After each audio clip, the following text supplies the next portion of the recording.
are just joining, don't forget to subscribe to our YouTube channel for more stories. Unleash the Beast, Chapter 4. Breaking the Rules. For the next 3 days, Ethan couldn't shake the feeling that the attic was calling him. It wasn't just curiosity anymore. It was something heavier, like an invisible string tied around his chest, tugging him upward. The scratching behind the door had grown bolder. Sometimes it came in bursts, sharp and impatient. Other times, slow and deliberate. And the whispering, it was no longer faint. Now the words curled through his thoughts, even when he was far from the attic. "You're clever, Ethan. You could help me.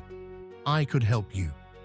On the fourth afternoon, a steady drizzle pattered against the windows while Mrs. Wren went into town. She left the older children in charge, warning, "No wandering. Stay where you belong."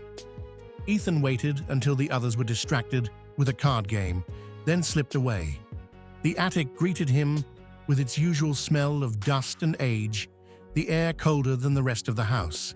He knelt before the bolted door, pulling from his pocket a screwdriver and a bent wire he'd been using to fix an old mantel clock. The first lock surrendered easily with a click.